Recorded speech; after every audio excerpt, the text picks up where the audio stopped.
الرحمن الرحيم أعوذ بالله من الشيطان الرجيم بسم الله الرحمن الرحيم والصلاة والسلام على أشرف الأنبياء وإمام المرسلين سيدنا ونبينا مولانا محمد وعلى آله حق قدره ومقداره العظيم أنصتوا رحمكم الله. الفصل العاشر. من قارس فصل؟ نعم. وقد ذكر غير واحد من المصنفين عن عمر بن الخطاب رضي الله عنه أنه قال muna cikin fasali na 27 wanda yake bayani akan wato manzon Allah sallallahu alaihi wasallama tare da mala'iku da yadda manzon Allah sallallahu alaihi wasallama yake tare da aljanu da yadda sahabban manzon Allah sallallahu alaihi wasallama suka kasance tare da mala'iku da yadda sahabban manzon Allah sallallahu alaihi wasallama suka kasance tare da aljanu duka a zamanin manzon Allah. To alƙali jadi ya yi mana bayanin yadda annabi yake da mala'iku da aljanu, ya kuma yi mana bayanin yadda wasu daga cikin sahabban annabi sallallahu alaihi wasallama suke tare da aljanu na wannan zamanin. To nan ma zai ci gaba da mana bayani akan yadda aljanu suke zuwa gurin annabi da sahabbansa. Yace wa qad zakara ghayru wahidin min al-musannifina, haƙiƙa wani ɗaya daga cikin malamai masu littattafai sun rawaito an Umar bin al-Khattabi daga sayyidina Umar dan Khattabi Allah ya kare da gare shi. Sayyidina Umar dan Khattabi Allah ya kare da gare shi ya ce nahnu julusun ma'an nabi sallallahu alaihi wa sallama, mun kasance muna tare da annabi sallallahu alaihi wa sallama muna zaune. aqbala shaykhun bi yadihi 'asan, sai ga wani dattijo ko dattijo ya zo cikinmu da wata sanda a hannunsa yana dogarawa. fasallama ala nabi sallallahu alaihi wa sallam, sai ko wannan dattijo ya yi sallama ga annabinmu sallallahu alaihi wa sallama, faradda alaihi, sai manzo Allah ya mai masa da sallama, ya gaida annabi, annabi ya amsa masa. وقال صلى الله عليه وسلم, sai annabi sallallahu alaihi wa sallama ya ce da wannan dattijo, nagamatul jinni man anta, kai wannan sautin aljanu ne, waye kai? Har an gan shi su wasu gane kowa ba, ba su san shi ba, ya yi magana annabi ya amsa, amma jin maganar annabi ya gane ba mutum ba ne. Wannan sautin da muryar ta aljanu ce, kai waye? Kaga ya shigo cikin mutane da sunan halitta ta mutane, to sai annabi ya farke layas ya ce waye kai? Sai wannan mutum ya ce Haisam bin Laqisu bin Iblisa, ya ce ni ne Hamatu dan Haisamu dan Laqisu dan Iblisu. Kaga tarihi na, kaji asali na ya Rasulullahi. Da ya shigo ya lullube, bai san basirin bisirul gaibi ya gane shi ba. Shikenan sai ya ce ni ai dan Hamata sunana, dan Haisamu dan Laqisu dan Iblisu. Manzo Allah ya ce kai tsakaninka da Iblis kenan ubanni biyu ne, yace tsakaninsa da Iblis iyaye biyu ne kawai, daga Laqisu sai Haisam.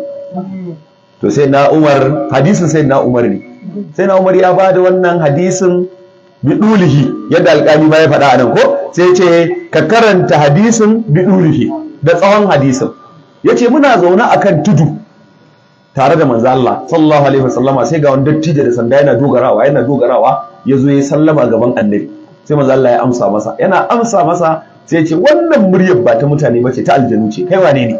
Sai ce ai ya Rasulullahi ni Hamatu ne dan Haisamu dan Laqisu dan Iblis. Sai ce to kai me yake tafa da kai? Sai ce sako ne nake dauke da shi ya Rasulullahi.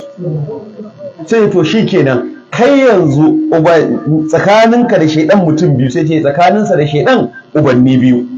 Sai annabi ya ce to kai yanzu zaka shekara nawa? Sai ke cewa to shi dai shekarun da dama, amma dai ya san sanda Habilu ya kashe Qabilu ƴaƴan annabi Adamu, ya ce lokacin yana saurayi. Ce yana saurayi wannan ƙariyar ta faru, ya dai san wannan. Ya ce a lokacin yana yawo akan duwatsu, yana zuwa kan wannan tsaunin ya je wannan tsaunin, yana iya raba aure, yana hana zumunci, yana cutar da mutane, yana bayyanar da annoba a cikin kayan abincin mutane, yana haddasa gaba, yana kaza manzo sallama ya ce bi'sa shabibatu, wace tir da wannan kuruciya irin taka da kuma wannan manyance da dattijantaka taka. Sai ce a'a ya rasulullahi, ai yanzu ma alheri ya taho da ni wajenka, ai da alheri na zo maka, ni dinnan ya rasulullahi na zauna fa da annabi Nuhu lokacin da annabi Nuhu yayi addu'a rabbi la tazal alal ardi minal kafirina dayyara, yace ina fa tare da shi, ina daga cikin wanda suka taimaki annabi Nuhu a wannan lokacin. Kuma na zauna da annabi Salihu, ina daga cikin wanda suka taimaki annabi Salihu, har yayi mun wa'azi wata rana, nayi masa wa'azi shine ya fashe da kuka, ni ma ya sa ni kuka. Yace na zauna da annabi Hudu, sanda ma Allah ya aiko mutanensa wannan azabar, ina tare da shi. Yace sannan kuma na zauna da annabi Ibrahim, wakacin da aka jefa annabi Ibrahim a cikin wutar lamarudu, ni da ina daga cikin wanda suka taimaka aka kashe wannan wuta ta annabi Ibrahim. Sannan na zauna da annabi Musa, har annabi Musa ya koyar da ni wani abu daga cikin ayoyin attaura da Allah ya bashi, sannan ya ban saƙo in gaida annabi Isa. Yace kuma na zauna da annabi Isa, zaman da ne da annabi Isa na gaya masa saƙon gaisuwa ta annabi Musa. Annabi Isa mun zauna da shi, ya koyar da ni wani abu daga cikin littafinsa Injila, sannan ya bani saƙo ya ce in na haɗu da Muhammadu Rasulullahi in ce yana gaishe shi, don haka gaisuwar annabi Isa nake tafi da ita Rasulullahi. Ashe ana cewa a gaida annabi. Idan wani zai tafi Madina ka ce ya gaida annabi, to annabi Isa ya ba da saƙon gaisuwar ya ce a ba manzan Allah. Ina fata an gane. Amma yanzu sai ka ga kamar mutum ya kafirta in ya ce wai a gaishe masa da manzan Allah, kamar ka kafirta, wal iyazu billahi. Kai duk wanda zai je Madina mu muna ba da saƙo ya gaida annabi. In dai mun san ka a wannan layar za ka Madina, to muna gaya maka a gaida manzon Allah, kuma a nema mana damanar zuwa gurinsa.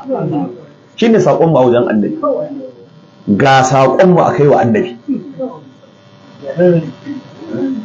Manzo Allah sallama yace madalla wa alaihi salatullahi wa salamuhu ma damatis samawati wal ardi ala Isa ibn Maryama wa anta ya Hamadu. Manzo Allah ce ina amsawa, ina neman taimakon Allah da salatin Allah da girmamawar Ubangiji ya tabbata ga Annabi Isa, kai ma Hamata dan aike daga kawo mun gaisuwar, har kai a hada a ciki.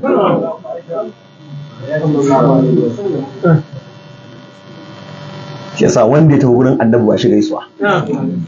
Fa alaikum min Yusufin, yadda shehu na Bahani yake faɗa mana, in za ku tafi to ga gaisuwa ta, ni ma ku ɗauka ku kai wa manzon Allah.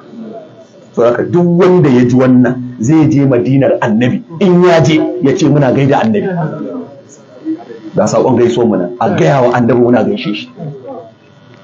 Manzo Allah sallama ya ce to Hamatu, yanzu ba ka rika zuwa ana ziyara ba? Sai ce insha Allah ko ya Rasulullahi, na rika leƙowa ina zuwa lokaci bayan lokaci.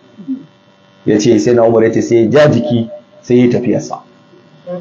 Wannan tafiyar da ya sai na Umar ya ce har yau sanda yake bada labarin ba mu taɓa ganin sa ya dawo wurin Annabi ba, kuma Annabi bai kare mana maganarsa ba, saboda haka ba mu sani ba yana nan a raye ko ya mutu, in ji sai na Umaru. To yanzu ga aljani shekara dubbai da ba adadi ya zo ya gaida Annabi, ya ɗauko saƙo ya kawo Annabi, ya ba wa manzon Allah. Kai kuma yanzu wani yana cewa wai ba ka ce za ka je Madina wai a ce ka gaida Annabi ba, to in ka je ka ce da manzon Allah ne, ka ji dan abin da ba a faɗa ba. Ko an ce mutum makiyin Annabi ya ce ba haka ba.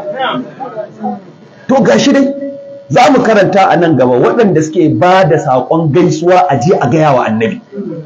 Ka duba shawahidul haqqi din nan na Imam Nabahani, ya kawo saƙonni na waɗanda suke rubuta wasiƙa ma su ce a je a kai wa manzon Allah. Ko a bara na gaya muku ne, shawahidul haqqi ai namu ne. ka duba ka ga abin da shawahidul haqq yake magana akai Yusuf an-Nabhani da kissan da ya kawo na cewar wanda yake rubuta wasiƙa ya ce dan Allah a tafi da ita a kai wa manzon Allah kawai a shiga da ita wajen manzon Allah yake bukata in ka je ka ce saƙon wani da ke cikin takardar nan ya Rasulullahi ya aiko da shi abinda aka yi masa kenan daga fitowar dan aiken daga biyan bukatar shi wannan mutum ya khaira manyan mawal afuna sahatahu ashe ana zuwa akai kukan gurin nasa ashe ana tafiya dan neman albarkarsa da neman taimako a gurinsa kai kake daukar sa irin yadda kowa yake in ya mutu huwa hayyun fi qabrihi bi hayati kullu hayyin min halahu ista'idau rayayye ne a kabarinsa yana ji yana gani ba irin sauran rayuwa ta sauran halitta ba shi Mahmudu Zati yana ta shakkuli a cikin kabarinsa yana ji yana gani kuma yana amsawa yasa wanda ya gaida shi yana amsa masa sai na Umar yace lahamatu ya tafi ba mu sani ba yana nan ko baya raye to ashe ana zuwa a bada sakon gaisuwa a kai wa annabi ana zuwa a bada sako a je gurin annabi a faɗa ana yi فذكر أنه لقي نوحا ومن بعده ya gaya wa manzon Allah shi wannan hamatu din kaga dai aljani ne ya gaya wa annabi ya haɗu da annabi Nuhu da wanda duk suka zo bayan annabi Nuhu shine farkon manzanni zai ce to ya haɗu da shi kuma ya musulunta a hannunsa da sauran waɗanda suka zo bayansa a hadisi dogo wanda ne yanke mana hadisin wa annan nabiyya sallallahu alaihi wa sallama allamahu suwaran sai ya ce to ya rasulullahi ni ba zan tafi ba annabi Musa ya koyar da ni annabi Isa ya koyar da ni yanzu ga na ɗalibta a gabanka ni ma ina so ka koyar da ni take manzo Allah ya koya masa suratul mursalati ya koya masa suratul nabai amma kenan sannan ya koya mata izar shamsu kuyirat wayannan surorin guda uku a take annabi ya koya wa Hamatu su yana daga rundunan manzon Allah aljanu shi yasa da yawa aka samu aljanu waɗanda suke sun yi imani da manzan Allah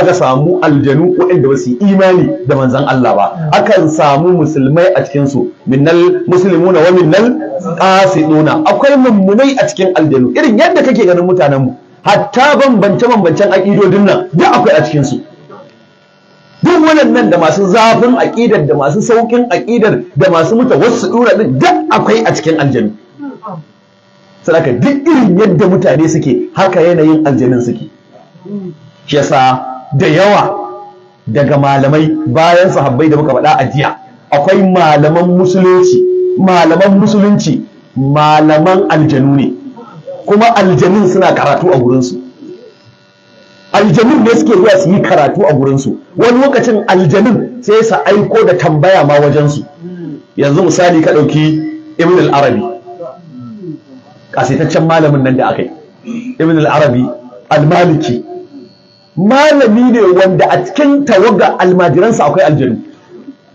suna karatu wata rana kawai sai wani dan kwikwiyo da taura takarda a bakinsa sai ya zo kwikwiyo ya tsaya a bakin masallaci sai aka tsaya mutane da kuma ce a ku bar shi aljanu ne suka aiko shi ya tashi ya karɓi wannan abin takardar daga bakin wannan dan kwikwiyon ashe shi ma aljanin ne ya bude yake gaya musu wannan tambaya ce daga bangaren aljanu suka aiko min a matsayina na malamin sun amsa musu akan wannan tambayar har littafi ya musu har littafi ya rubuta shine kashful hijabi warran al mas'alatil jani sunan littafin nasa kenan kashful hijabi warrani an mas'alatil jinni yayi duk wani rintsi da hijabi dangane da tambayoyin aljanu da suka yi mun to gashi ɗaya daga cikin al'umman manzon Allah malami wali cikin jama'ar manzon Allah ma yana da ɗalibai aljanu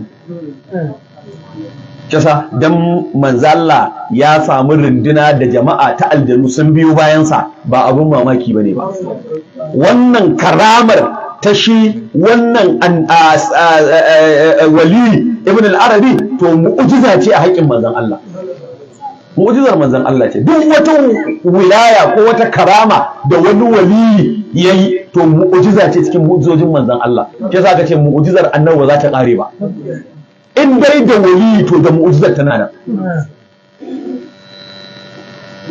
shi yasa ya rubuta wannan littafi kashful hijabi war rani an mas'alatul janni, kuma akan amsoshi ne da yawa aljanu kuma ya basu. Ibn Wahab ɗaya daga cikin manyan malamai shi ma yana da almajirai turi da ake zama a gabansa ana karatu. Da aka yi wannan karatun aka yi karatu kawai sai wani tsuntsu ya zo ya tsaya a bakin kofar gurin yana kuka, sai ya taso ya ce kai me yake tafa da kai? Sai ce ai ɗaya ne daga cikin aljanu suka wakilto ni in zo in saurari wannan karatun in je in ba su karatun. Ya ce ya kuke? ya ce a cikin mu fa akwai muhaddisuna, a aljanun ma akwai malaman hadisi, ba ku kadai ne mutane malaman hadisi ba, a cikin mu ma akwai malaman hadisi, kuma ni ma ina cikin su. Sannan muna zuwa mu karbi ilimi a wajen ku da yawa, wanda muke karbar ilimi daga ciki ma akwai wato asahul asanidi da muke da shi. Sai ce yanzu a cikin mutane akwai waɗanda kuke karɓar asahul asani daga wajen su? Yace kwarai. Sai ce wancan, sai nuna Hasanul Basri yana zaune a gurin. Sai ce duk aljanin da ya yi ruwaya a gurinsa tana fitowa ne daga asahul asanidi. Hasanul Basri a ƙarni na biyu aka yi shekara ta 110 ma wafatinsa, amma aka nuna shi. Ya ce wannan da kake nunawa yana ɗaya gashi da in isnadi aljani ya karɓa daga gurinsa yake daga matsayin isnadin asahul asanidi. Shi malamin aljanu, shi ɗalibin malamin aljanu, duk a makarantarsa saboda albarka. So da har yanzu aljanin suna nan a cikin mutane, kuma suna zuwa su zauna tare da mu, suna zuwa su yi karatu tare da mu, su zauna su yi mu'amala tare da mu, su gaisa tare da su yi komai tare da mu. Sai za ke kiyaya mutum ya kiyayi wulakanta bayin Allah dan ka gan su akan hanya. Hatta makarantun nan, wani ya taɓa da labari akwai wata makaranta irin ta bodin ɗin nan da ake yi ta jami'a, kuma suka zauna dare yayi ana ta mu'amala, sai ɗaya tashi zai fitsari. Da ya tashi ya fitsarin ya dawo a cikin ɗakin, sai ya manta bai rufe ƙofar ban ɗakin ba.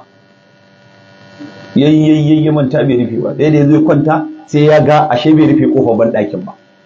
Sai ya ɗago kansa ya duba ya ga kowa bacci yake. Kawai sai ya miƙe kafarsa daga inda yake, sai kafar ta tsuwa, sai ya je tura kofar ya rufe, sai ya da kofar, ashe ɗaya idansa biyu. Sai bacci ya ɗauke ina zai iya bacci. Gari ya waye shi kenan, ka san wani labarin ba zai buya ba. Ya kira yan uwansa ya ga shi fa gafa abin da ya gani ba a wajen wani. Aka zo hayaya labari har aka taru aka cika, aka kai shi wajen shugabannin malamai, aka dan matsa, zai ce gaskiya shi aljani ne, kuma suna zuwa su yi karatu su samu shaidar karatu da ilimi da komai kamar yadda mutane suke. In sun koma cikinsu su ne malamai a cikinsu. Kuma yanzu da nake faɗa muku ba wani kadai bane anan, muna nan da yawa.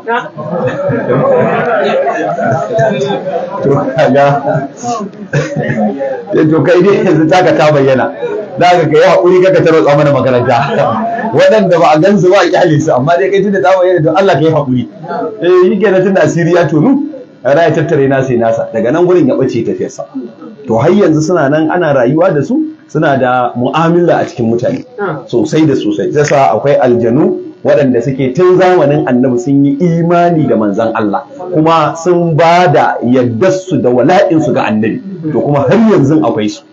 Yasa manzan Allah annabin mala'iku ne, annabin aljanu ne, sannan annabin mutane ne, annabin tsuntsaye ne, annabin dabbobi ne, domin duk wanda ta ciyo shi gurin annabi yake komawa.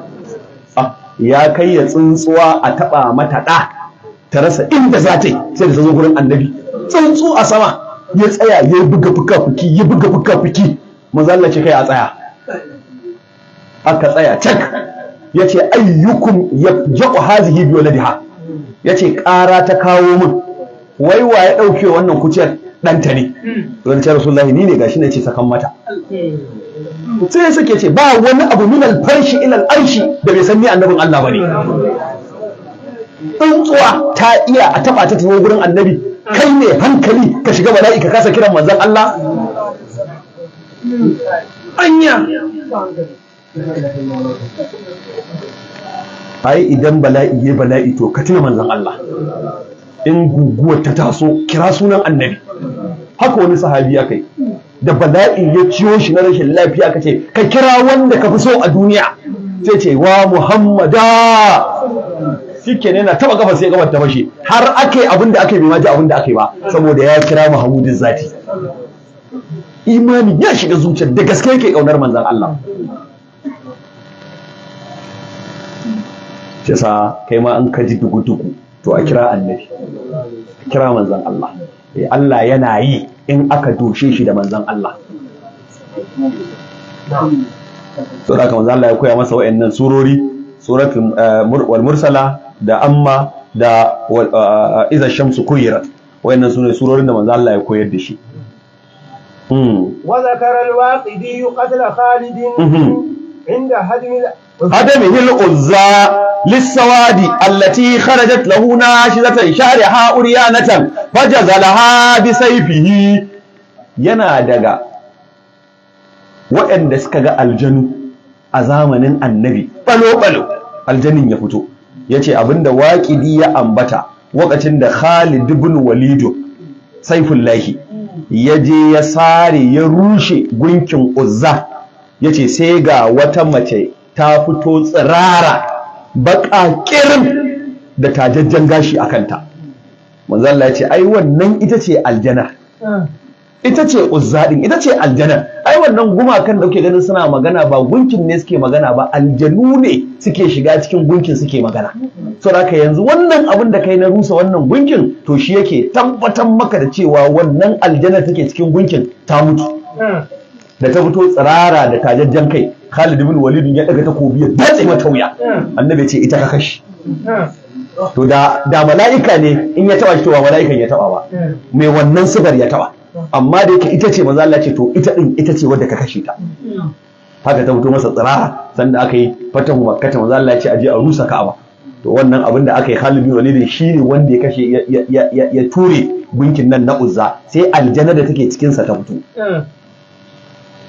fajazalaha bi sayfi ya datse mata kai da takobin sa وأعلم النبي صلى الله عليه وسلم ya kuma bawa annabi sallallahu alaihi wasallam labari فقال له تلك العزى sai manzo Allah ya ce ai ita ce wannan Uzza da kuke magana ita ce ne wannan aljana Uzza ita ce take shiga cikin wannan gunkin da ake kiransa da suna Uzza وقال صلى الله عليه وسلم yana daga abinda annabi sallallahu alaihi wasallama yake faɗa إن شيطانا تفلت البارحة ليقطع علي صلاتي فأمكنني الله منه فأخذته kaji Muhammadu Zati yace inji manzo Allah yace akwai shedan kowane mutum akwai shedani da Allah ya wakilta masa to ni akwai wani shedan da ya zo min ya ratso min ga wajena da daddare ina sallah tsakar dare sai ya ratso kaina li yaqta'a alayya salati wai hikimar da yazo shedan nan zai zo ya lalata mun sallata da nake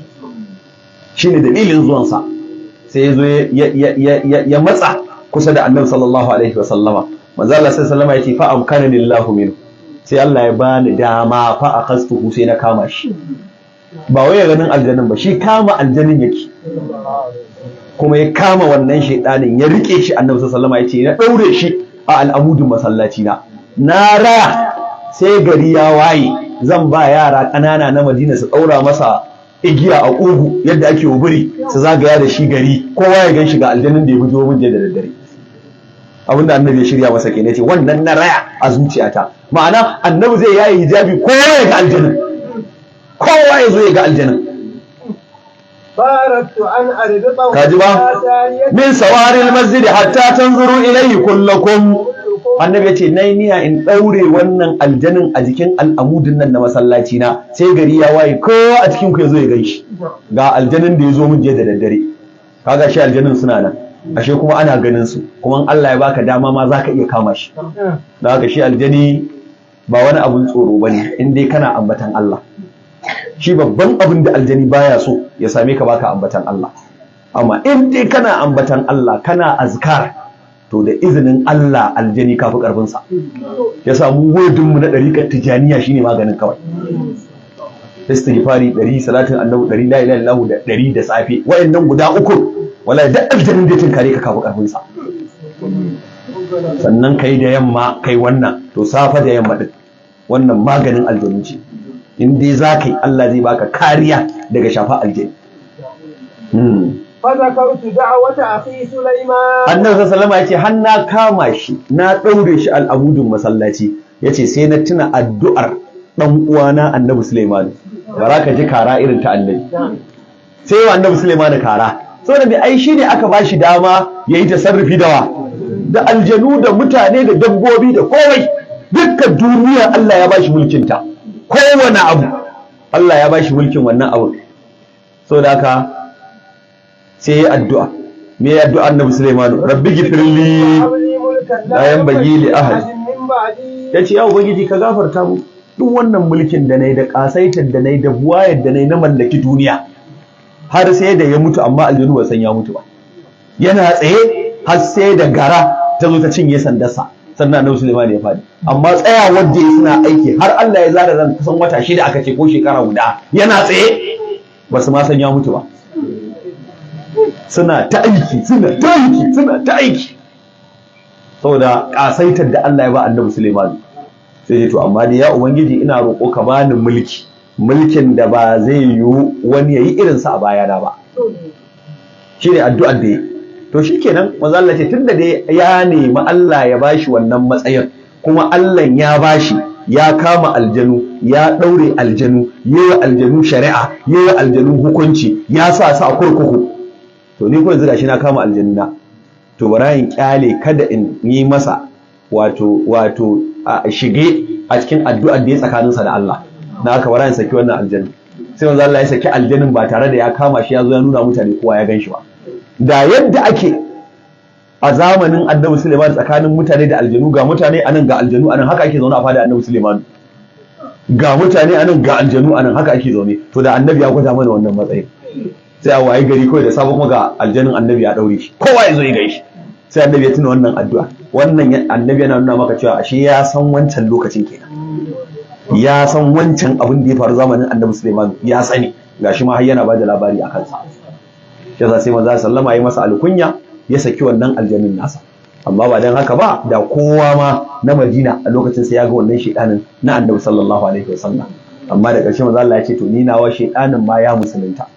Nawa shedanin ya musulunta. Kowa akwai shedan guda biyu a tare da shi. Akwai mai masa umarni da kyakkyawan alheri, akwai masa umarni da sharri. In ka ji zuciyarka tana kokarin kai sharri, to shedanin can na sharri ne yake bibiyar ka. In ka ji kana kokarin alkhairi, to shedanin ka nan wanda ya musulunta shine Allah ya taimake ka ka bi karfin sa, yake jan ka zuwa abin da yake na alkhairi. Yasa sai mu ce dinga wa kansa wai yana auna kansa a halin da yake ciki.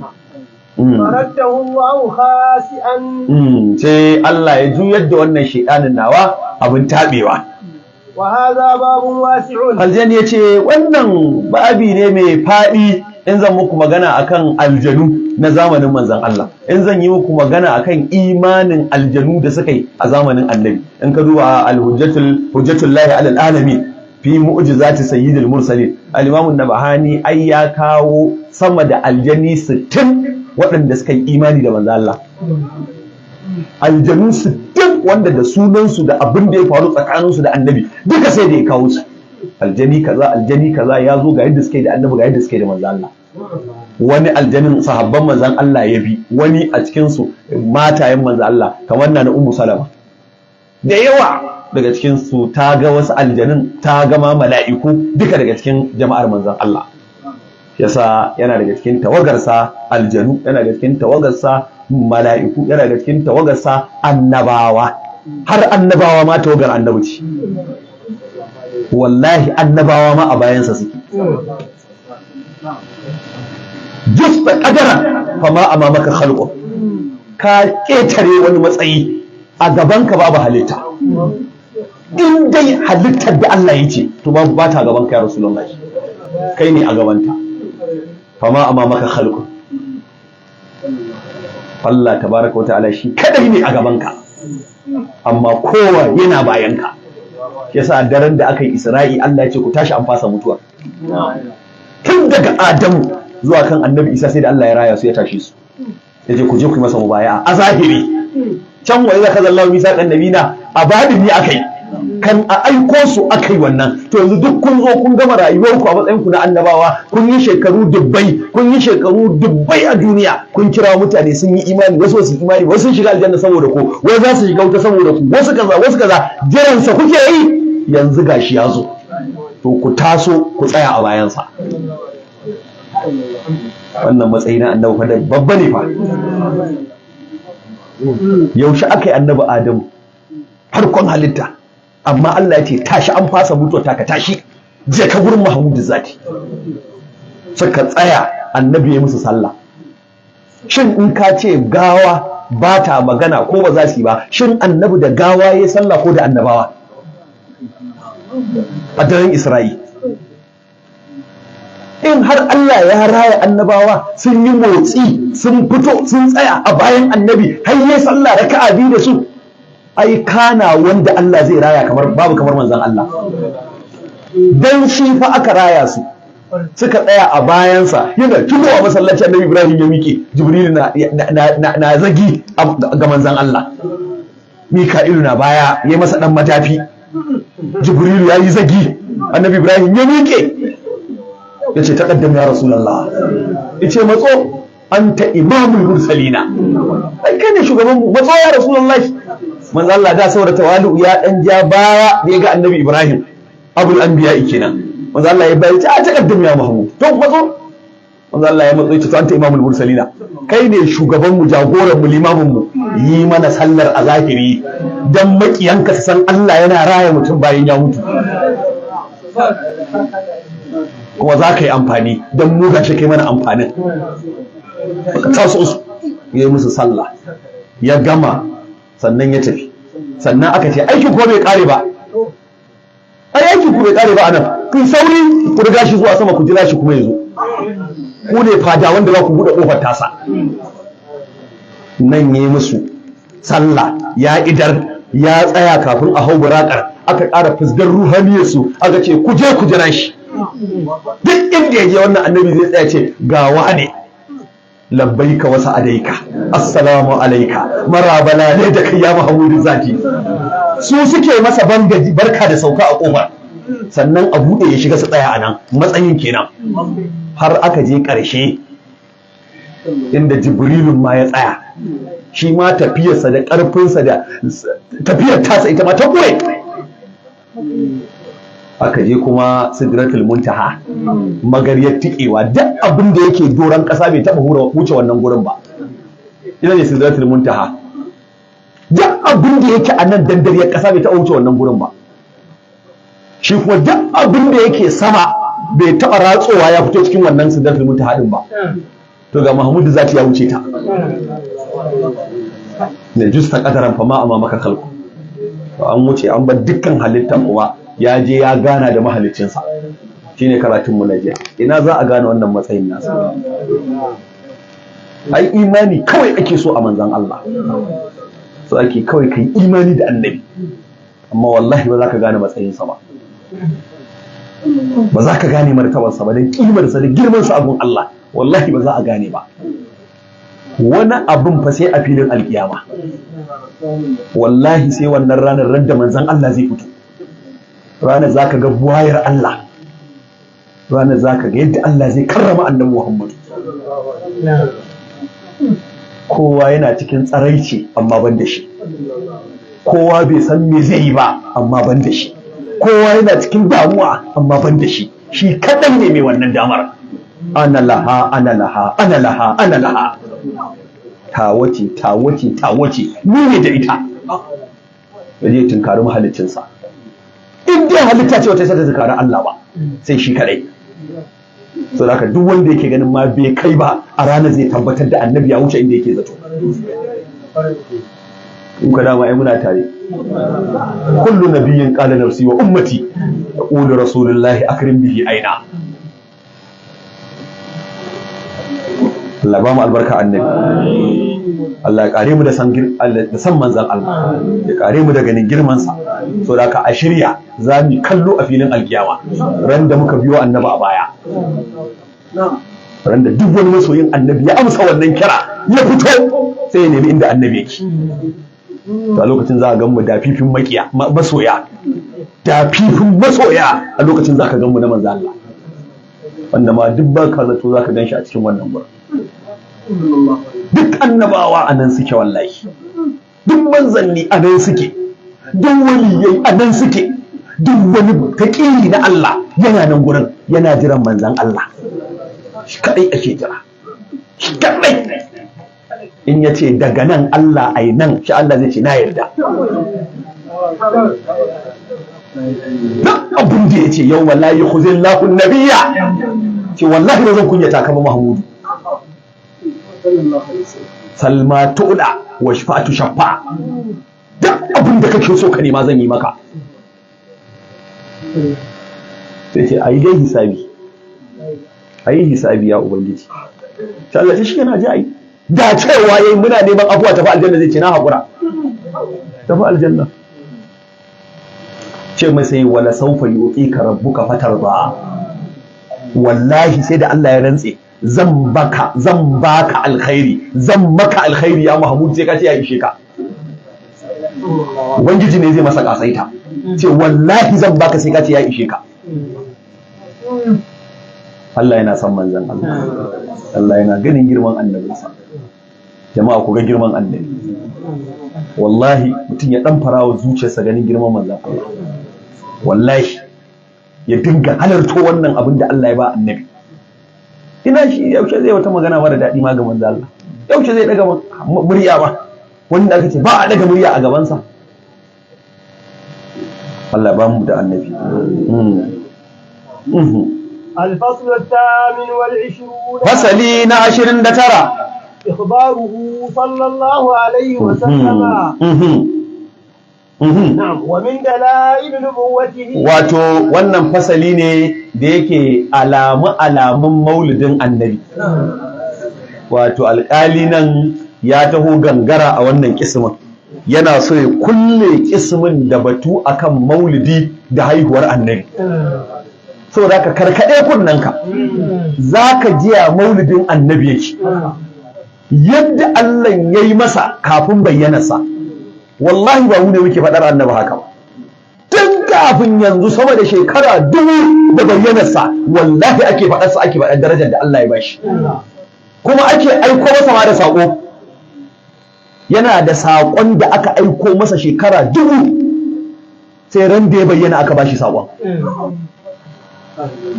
so da an dade da masoya annabi a cikin zuciyarsu Allah ka cika mu da annabi yace to wannan fasali ne da zai bayani a cikin hadisai da suke magana akan dalail nubuwatihi dalilan annabtar manzon Allah wa alamati risalatihi da alamomin manzancin manzon Allah ma tara da falbihi al-akhbar zan kawo maka abinda hadisai suka jerantu akan sa daga masu bauta na Yahudawa da malaman Nasara alil kitabi da malamai na alil kutubi wanda suka dinga ba da bishara da zuwan annabi suka dinga tunawa duniya akwai fa baƙo da zai zo mata kuma ku kula da baƙon da girman baƙon suka dinga faɗa suka dinga ayyanawa sun faɗi siffar yadda yake kai har al'ummar sama sai da suka faɗi yadda siffar su take sun faɗa har sunan annabin sai da suka faɗa sai da suka faɗa alamomin annabtar da za a gane shi don kada wani ya ce shi ne shi suka faɗa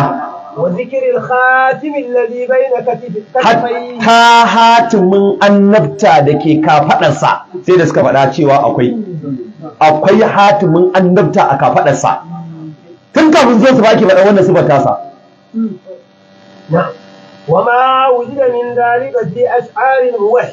da ma irin abin da aka samu a cikin waƙoƙi na mutanen baya waɗanda suke masu ikhlasi da kaɗaita Allah ba su zamani da annabi ba amma sun jiyo ƙanshin ruhaniyar manzon Allah hasken imanin ya fusge su sun hangi wani haske daga hasken ma'aikin Allah misalin da zan baka inji alƙali yace akwai waƙa da tubba'u yawa manzon Allah tubba'u sarkin himyaru, wanda shi akwai tubba'ul awwal akwai tubba'ul sani. To shi tubba'ul awwal an yi shi sama da shekara 1000 kafin haihuwar annabi, domin tubba'u yana himyar sai ya yi shiri ya haɗa tawaga cewa zai zo ya rusa ka'aba. To an yi wannan, lallai abin ya to zai kawo hari wannan gari, sai malaman yahudawan da suke tare da shi suka ce mun yi bincike mun gane inda kake so ka kai hari, inda kake so ka kai hari, wato Madina Yasriba zai kai wa hari a lokacin. Yace inda kake so ka kai wa hari wannan garin, to annabin ƙarshen zamani wanda yake afdalu khalqillahi alal idlaqi zai sauka a wannan garin, kuma a nan garin zai rayu. So da ka a hirdinka, in ka doshi garin da sharri Allah zai rusa ka. Malamansa da bokayensa su suka gaya masa wannan kalmar kafin zuwan manzon Allah. Shi tubba'u ya ce haka ne, sai ce to tunda ko haka ne, to na fasa kai hari saboda alfarmar annabi. Sannan kuma ya rubuta wasu baituka a lokacin, ya ce wannan baitukan wanda da yawa malamai na sira suka lissafa shi ma a sababin wanda suka yi imani da manzon Allah, dan yana cewa shahidtu ala ahmadin annahu nabiyyun min Allah barin nasam walau mudda umri ila umrihi lakuntu waziran lahu wa bin'am wajahadtu bis-sayfi a'da'ahu wa bada an surati kulli dam. Ya rubuta wannan baitukan. Wannan baitin da yayi guda uku yana cewa shahidtu, na shaida ala anna ahmada ala ahmadin, cewa annabi Muhammad, cewa ahmadu annahu nabiyyun min Allah. Wannan ahmadin da aka ce zai zo a cikin wannan garin, to annabin Allah ne barin nisam, ubangijin da ya kirkiri halitta. Walau mudda umri ila umrihi, da za a ɗaga min rayuwa a ba ni tsawon rai zuwa tsawon rayuwar da zan ganshi, la kuntu waziran lahu wa ibn am, wallahi sai na zamanto wazirin manzan Allah, wa ibn am sai na zamanto dan uwan ma'aikin Allah wanda zan bashi kariya. Kaji ba kalmar da ya gaya annabi. Sai ya ce kuma wajahadtu bisaifi ada'ahu, kuma wallahi sai na taya shi yaƙar maƙiyansa da takobina. Ya ce wallahi sai na zubda jinin maƙiya a gabaninsa. Wannan wasiƙa yasa aka rubuta, ya ce ita ce wasiƙarsa, kuma a gaya masa anni uhibbuhu. Ya ce ya rubuta a jikin takardar, ya ce to wannan takardar ajiye ta a garin da aka ce annabi zai zo. To ita ce aka dinga gadatta kabirin an kabirin. Wannan wasiƙa ta tubba'ul awwal shine alƙali anan yake buga mana misali ita, min shi'ir tubba'i, ko daga waƙan nan ta tubba'u. To a wannan lokaci wannan wasiƙar tasa sai ya zamanto Yahudawa Madina sai suke amfani da ita, suke rike ta tun daga sanda ta shiga Madina, waɗannan zuwa waɗannan iyaye zuwa waɗannan iyaye. In za su yi wa mutum zai mutu, zai ce to akwai saƙon ma'aikin Allah wanda ake sa ran zai bayyana a wannan garin. In ya zo ga kakanmu kakanmu ya ba da wasiyyar cewa a bashi wannan. Haka ake masa, suka dinga gadar da ita a tsakaninsu. Wallahi malam, san annabi gaske ne, kuma duk wanda yi wa annabi hidima sai Allah ya kalla, kuma Allah ba zai taɓar da ita ba.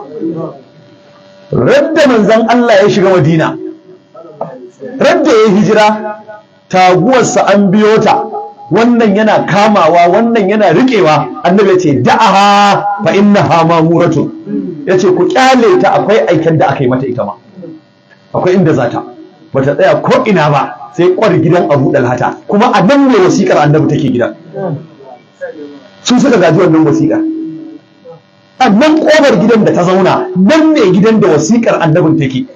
Shekara 1000 Allah ya tsara masa haka don a gane cewa nabiyin zahidin ne, ba da ƙarya ba. Ta sauka ana ta hada da la'al badru alaina, ana ta shewa, ana ta murna. Banin Najjari su ma sun fito, dangin na Amina suna yabo, suna murna, suna yabon Annabi sallallahu alaihi wasallam cewa maraba lale ga manzon Allah ya zo, ya habbaza Muhammadun min dari, nahnul jawari min banin Najjari, ya habbaza Muhammadun min dari. Can ana dala albadaru alaina, dangin na Amina su ma sun fito, ga jikansu ya zo, suna faɗa nahnul jawari min banin Najjari, mu ne ƴaƴa na dangin banin Najjari, dangin mahaifiyarka ya Rasulullahi, ya habbaza Muhammadun min dari. Maraba lale da saukar manzon Allah a cikin gidanmu. Dangin Annabi sun fito suna murna da zuwansa, kai ko kana bakin ciki da zuwan sa, maulidi ya zo. Su kuwa dangin mahaifiyarsa suna murna ya shigo musu, arzikin ya zo. Madina suna murna arzikin ya zo musu. Manzo Allah sallallahu alaihi wasallama ya shiga, ana ta murna, ana ta farin ciki, sai ko wannan batu ya faɗo. Aka je aka ɗauko wannan tabuti, wanda wannan takarda ta ce wasiƙa ce aka bamu, kuma ita ce abin da muka gada cewa annabi zai sauka a Madina mu bashi, to ga annabin a cikin gidanmu. Aka ɗauko ana buɗawa sai ga waɗannan baituka. Daga ran da Tubba'u ya rubuta zuwa ran da annabi ya je Madina, shekara 1000 ko kwana ɗaya Allah bai ƙara ba. Shekara 1000 ya bada sako a ba annabi, Allah ya kiyaye aka kai masa. Kai ka ce ba za a ce a je ana gaida manzon Allah ba. Shi gashi ya ce a gaya wa annabi yana gaishe shi, Allah ya ajiye shekara 1000, yau ga ta an fito da manzon Allah ita. Amma mutum zai tafi Madinar manzon Allah, ko hana shi wai ya ce ana gaida manzon Allah. Wai ba sai wai a ce da manzon Allah ne. Wai iyazu billah. Kana daukar annabin kuke irin ku ne? Irin ku irin halitta ne shi? Ubangijinsa yana jiye masa, yana kishinsa. Daga nan in ka ɗauka ko baka je ba za a je masa. Mu da muke da sirrin ziyarati ma da rikan mu. Amma dai kafa da kafa, jiki ya jiki aje. Aje a gaida manzon Allah.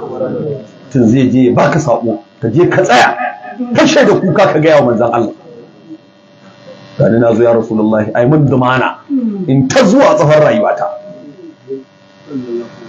Samu cika da imani, mana baiwa da san annabi. To wannan Tubba'u ɗaya ne daga cikin wannan wasiƙar tasa ko wannan waƙar tasa da ya rubuta ya ce a ba manzon Allah sallallahu alaihi wasallama. Sai kuma bishara, kaga wannan Tubba'u ai bishara yayi da zuwan manzon Allah.